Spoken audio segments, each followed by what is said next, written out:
بسم اللہ الرحمن الرحیم۔ السلام علیکم دوستوں، امید کرتا ہوں آپ سب خیریت سے ہوں گے۔ سٹارٹ کرتے ہیں آج کی ویڈیو۔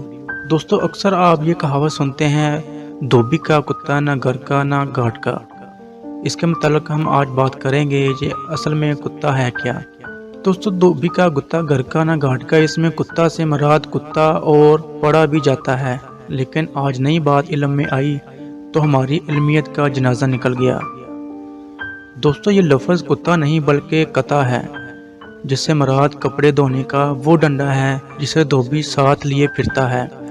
اصل لفظ کتکا ہے جو بگڑ کر کتا بن گیا۔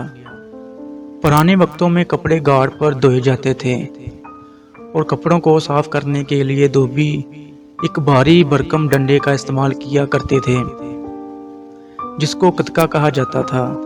وہ کتکا گاڑ پر نہیں رکھا جاتا تھا کیونکہ کوئی اور اٹھا لے گا اور گھر لانے میں بے جا مشقت کرنی پڑتی ہے، اور اس کے علاوہ دوستو یہ بھاری بھی ہوتا ہے۔